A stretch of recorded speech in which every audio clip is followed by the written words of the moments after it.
I took apart my personal Steam Deck piece by piece to gauge exactly how repairable it really is. We're going to completely disassemble this thing down to the literal bare metal and see if the average person like you can fix this thing by themselves.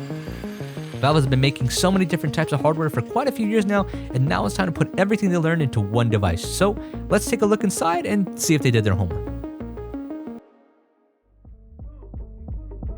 Okay, so if you're going to be using the Steam Deck the way it was designed to be used, you're obviously going to be traveling a lot. And if you're going to be traveling a lot, you're going to love this month's sponsor, Vessi. Vessi makes high quality, good looking shoes that can be worn to any occasion, but their whole appeal is that they're really durable and, more importantly, really waterproof. They made out of dual climate material called Dymatex, which means they're designed to keep you cool in the summer and warm in the cooler weather. They sent over a few pairs for us to try, so me and the ladies decided to take them out on a trip out in Santa Monica. I feel cute. And Vessi was so confident in their shoes, they told me, you know what, go for it. Get them dirty, get them wet, show it off to the camera, we don't care. So we did, and we were blown away. Full on submerging these things, getting them sandy, muddy, and our feet were completely dry. And when it was time to clean up, a quick rinse with some water and everything just slipped off. Thanks to the Dymatex material, it was really easy to keep these things clean and go on with our night. These shoes look great, they're comfy, they stay clean, and they're designed for all types of climates. These are definitely my new go outside and do stuff shoes. Seriously, go click the link in the description and use the code DAMAGEJEFF to get $25 off each pair of shoes that you order, and thank you to Vessi for supporting the channel. So this is my Steam Deck. I only had it for a couple weeks since I filmed this video, but put simply, I absolutely love this thing. Now, this isn't like a review video or anything, so I won't go into all the amazing stuff you can do with this thing, like running Windows or playing modded Black Ops Zombies, or how it can literally play any Nintendo game flawlessly. Yeah, even the Switch games. That'll all be for another video. For now, we're just going to be focusing on taking this thing apart because for some reason you weirdos like looking at the insides of things. A bit of backstory here. A while ago, Valve announced that they were officially partnering up with iFixit to be able to source tons of replacement parts and repair guides for the Steam Deck. This immediately started them on the right foot, as showing from the very beginning that repairability was something they had in mind when designing the deck was super good news and very consumer friendly.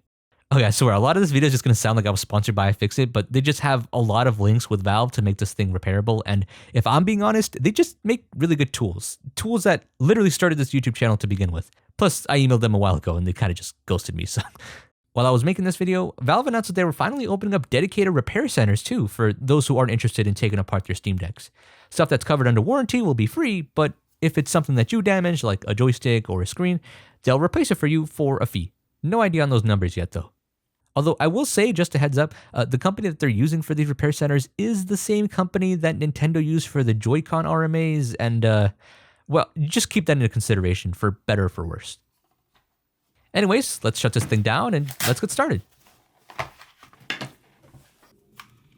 Let's start with the very first thing that I noticed, and that's the fact that the entire back part to get in is just Phillips screws. I've seen some repair guides already, and it seems like the entire Steam Deck can be taken apart with a single Phillips screwdriver. No special torque bits, no weird Y000 screws, it's all just one type of screw.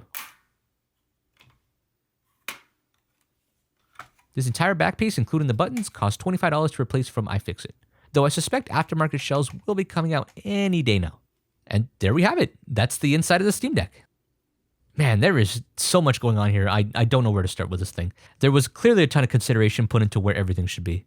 And there's labels on everything too? Am I dreaming? Alright, enough looking around. I think I'm going to start with the shield here since it's probably where most of the important stuff is hidden. There's a little sticker hiding a screw, but it doesn't seem to be security tape or anything.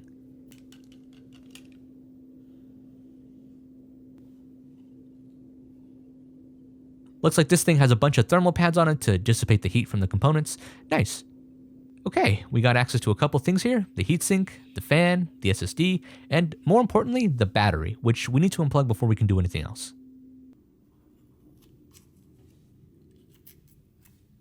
With that out of the way, we can take out what I feel is going to be the most replaced thing in the system, the SSD.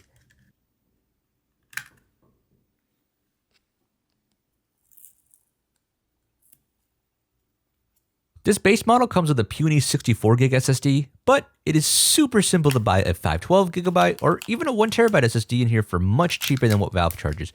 I'll leave these in the description if you want. They're smaller SSDs designed to fit in super thin laptops, so they're perfect for the deck. At the time of recording, a 512 gig goes for $65 and a 1TB goes for $146. Again, links will be in the description to make sure you buy the right ones. Only thing I would advise against is using these types of SSDs or even these types of SSDs in your deck, as one of the designers of the Steam Deck publicly said these will get too hot, it'll drain your battery quicker, and it'll slowly kill your Steam Deck. It's not worth it. Anyways, look how simple it is to replace. That metal tape is just electrostatic shielding so to not interfere with other components in the machine, and once we transfer that over, we can plug it back in, and it's really that easy to upgrade your storage. I'll leave this unplugged for now though while we're still taking things apart, and reinstall it when we're putting everything back together. Alright, let's move on to the next thing that I was really curious about, the joysticks. Now, unfortunately, joysticks are consumables. So they will fail and it'll start drifting eventually. Could be 2 years from now, could be 6 months. I honestly couldn't tell you. It's just a flaw in how they're designed. Now, you saw how easy it was to remove this thing. Fortunately, iFixit sells the entire replacement part for $20. You can just pop it back in and you're good to go. However, there is one other solution I'd like to offer you. These are gulikit joysticks. They're aftermarket joysticks that have been specifically designed differently to not drift over time. That's because it uses magnets to determine positioning rather than physically touching a sensor and eventually leading it to wearing it down over time. iFixit has a much more detailed video on how this all works, but basically this is just one of the main reasons drift happens in joysticks, and we're only just now finding solutions for it. These kits will feel and respond exactly the same as normal joysticks, but they'll last much longer and will pretty much guarantee your sticks will never drift. This kit can be found for $30 on Amazon, only $10 more than the OEM part. The only catch is this cable right here, which is soldered to the board. See, the Steam Deck has capacitive joysticks, which means it can detect when you have your thumb just resting on your joystick, which can be super useful if you want to customize your controls in a certain way. Honestly, I haven't seen this in many other devices. The only other time I've seen this was on the Quest 2 controllers that have the same capacitive thumbsticks. Anyways, that means if you want to keep that feature, you gotta solder the wire onto the new joysticks. Honestly, a soldering kit is really cheap. I got this one for $15. I had all the stuff I needed, and within 5 minutes, I had the wire all attached and ready to go. Seriously, pick up a soldering kit if you get a chance. The starter ones are really cheap, and it's just a really good skill to have in general. I'll link a good one in the description.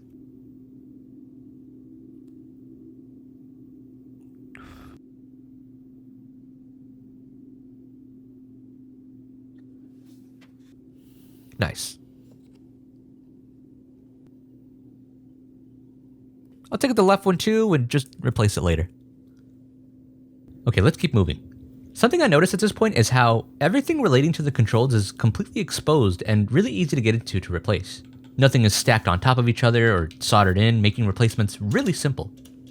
Okay, let's take a look at the controls. Let's start with the triggers. 3 screws hold it in, and it's super simple to pry out. $20 each for replacements. And 2 more screws hold in the bumper. I really like how each piece seems to be labeled. It makes it much easier to keep track of where everything should be. After disconnecting a bunch of ribbon cables, we can take out the daughter board. Nothing too interesting here. I definitely don't see this ever dying out or needing to be replaced, so it's no wonder there's no replacements for sale on the market or anything. Again, I love how everything is labeled here. 2 screws hold in the bumpers, that's the L1 and R1 buttons, and that also holds in the contacts for the buttons. $7 each for these. And here comes the actual buttons. I'm certain that eventually companies will start selling aftermarket replacements for these, like different colors or various designs. When companies finally do start selling these, I'll likely do a video on them, so just keep an eye out in the description. These 2 pieces here make up the entire trackpad assembly. A lot of interesting tech here working, honestly. This piece here figures out where your position is on the trackpad, while this whole mechanism vibrates and pushes in for clicking. It's kind of neat. There's no replacement parts for these trackpads, unfortunately. I looked up somewhere that iFixit said they were working on it at the moment, but it's just kind of hard since these things need to be software calibrated. But if that changes, I'll let you know in the description. And after that, yeah, the entire side of the deck has been gutted. Nothing in here left. Oh, and in case you were curious, the left side is exactly identical. It's just mirrored. All labeled correctly too, all with little L's and everything.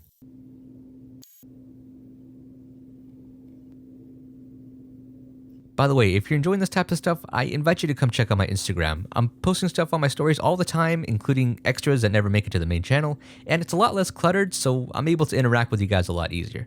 Link is going to be in the description, or just search my name up on Instagram. Okay, we're going to start focusing a bit more on the center now. Let's remove the cooling assembly. It's pretty straightforward to take out.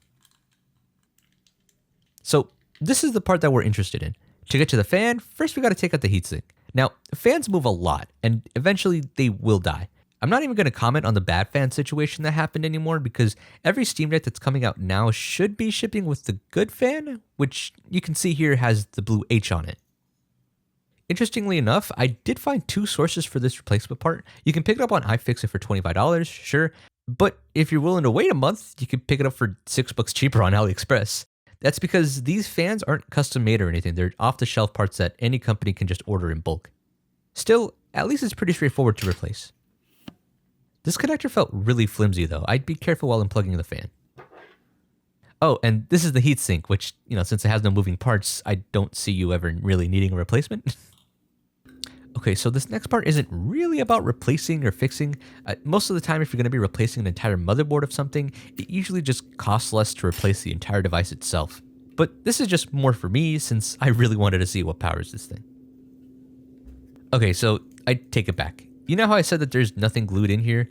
Yeah, it turns out I spoke too soon. There's actually 2 ribbon cables connected underneath the motherboard, which on its own wouldn't be that bad, but the ribbons are straight up glued to the base of the deck. Now this one right here, it's not that bad. The glue was pretty weak, honestly. But this one down here involved a lot of gentle tugging to make sure that we didn't tear the dang thing. But after I got that out, the motherboard was free, and we were able to have a look at this little thing that powers the entire system. Ah, jeez. Oh man. This is just for the nerds that like looking at this kind of stuff, honestly. Now there's a bunch of gray stuff all over the APU, that's just the thermal paste, but I want to get a better look at this thing, so I'm going to clean it off with some alcohol and some Q-tips. I do have some backup paste though, otherwise I wouldn't recommend doing any of this. What am I saying? I have half a Steam Deck on my desk. I wouldn't recommend doing any of this. And look at that. There's a look at Valve's logo. How special for them to put that there for the 3 people that would ever get this deep into the Steam Deck. I had to get the macro lens out for this on my phone. This thing is really small.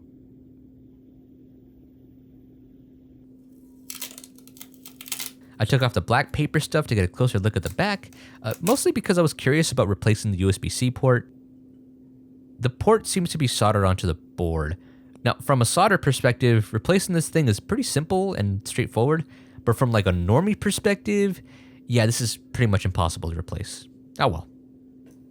And now it's time to move on to the most disappointing part of the Steam Deck, the battery. Now, this thing sucks a lot of power, so naturally, it's going to need a really big battery. The Steam Deck has a battery capacity of 5300 milliamps, which, for reference, is almost the same size as a Samsung Galaxy 22 Ultra. Now, this is why I find this battery really troubling. This will need replacement over time.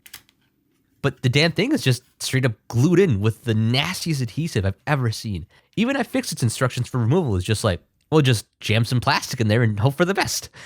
And on top of all of that, removing the battery, even correctly, completely renders it useless. It's a fire hazard at that point. I poured alcohol into these thin cards and it is in there, Jesus. Still no luck. I even got desperate and just started using a heat gun to try and heat up the glue. Don't do this. Most phone manufacturers have managed to solve this a while ago with simple pull tabs under the batteries, but it seems that Valve just really doesn't want you messing with this thing. Oh, and on top of all of this, the replacement battery for this thing sits at one of the more expensive batteries that I've seen for a handheld, at $90 for a new one. That is expensive. I was sitting here for a while, but this thing is more stubborn than the Smash Melee player, so I think I'm just gonna have to call this one a failure. Sorry, guys. What's not as stubborn, thankfully, is the headphone jack and the volume buttons. 2 screws hold it in, unplug 2 wires, and it lifts right out. I've seen people accidentally break off headphone jacks in their stuff before, so being able to just open the back of the deck, unplug some cables, and swap it out is really handy. No replacement parts for sale up just yet, but iFixit is apparently working on it.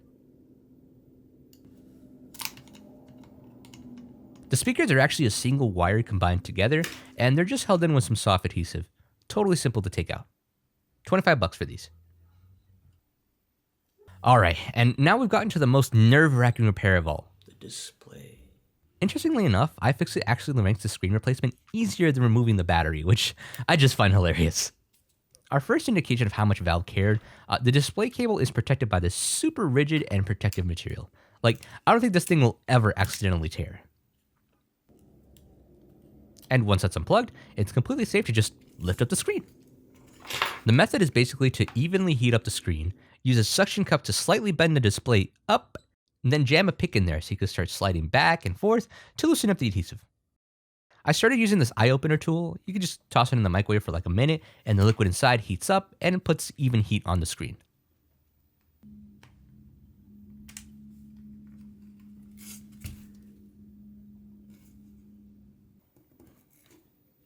Eventually though, the eye opener alone wasn't enough heat, so I just used a heat gun to heat up the glue faster.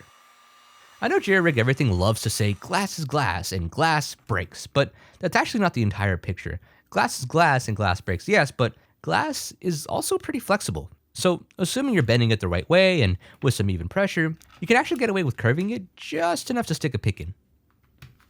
Oh, I got it. See?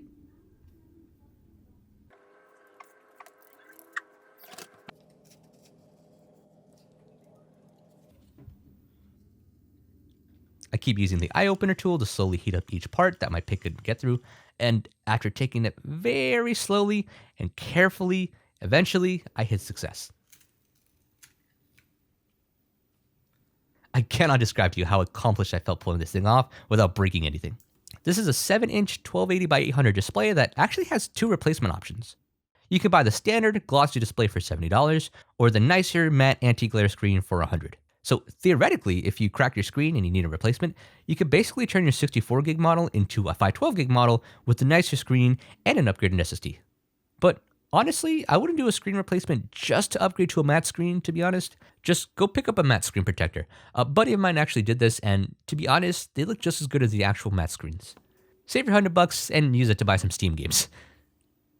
Under the display is kind of neat. We get a better look at the magnesium frame that's cool to the touch. I'm sure this is a great distributor of heat to keep the temps, relatively cool. And we can see the daylight sensor, which the screen actually has a hole for that just can't be seen when using the deck. Alright, so we've literally stripped the Steam Deck down to its bare metal. There's not much here left to do, so let's put this all back together and hope that it still works. Now there is a lot of parts here sitting on my desk, so while I'm putting it all together, let's go over some things that stuck with me in this process. For one, Valve has given us plenty of options to go about repairing your deck when it comes to something failing. Apart from the regular service center that they have now, we also have a bunch of spare parts for sale on iFixit, and it has kits and guides to show you exactly what to do so you don't mess anything up. And it's clear that a lot of time went into documenting this properly. Stuff like the SSD and the joysticks are literally drop-in replacements, which is super consumer friendly, and anything that isn't super obvious to replace is labeled with little left or right label, which actually makes reassembling this thing so much easier. And Valve, please make the battery replacements a bit easier. This was ridiculous, even for somebody that literally takes apart stuff for a living. Alright, I managed to get this whole thing reassembled and without losing a single screw. That never happens. I guess Lord Gaba was watching over me or something. No. I turned it on, and nothing. I was a little confused, but then I remembered. Oh, right. Whoops. We installed a new SSD. There's no SteamOS on here or anything. So I quickly made a SteamOS recovery flash drive, installed it onto the new SSD, and within 5 minutes, I was up and running.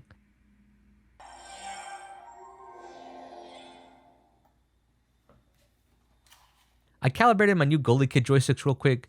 You got to keep the back of the Steam Deck open while doing this. And after that, I tested everything to make sure everything worked. So after taking apart this entire thing, I am very satisfied with the work that's been put into making this thing super repair friendly. I look forward to seeing how these parts hold up 6 months or even a year from now. It's very clear that repairability was something that Valve had in mind from the very beginning of the Steam Deck's conception. And I really look forward to seeing how these parts hold up 6 months or even a year from now. This whole project was really interesting to try, and I really hope that you leave this video learning at least something from this. Click over here to check out my next new project, and thank you so much for watching. Oh, and iFixit, also, if you're watching this, if you want to work together, hit me up.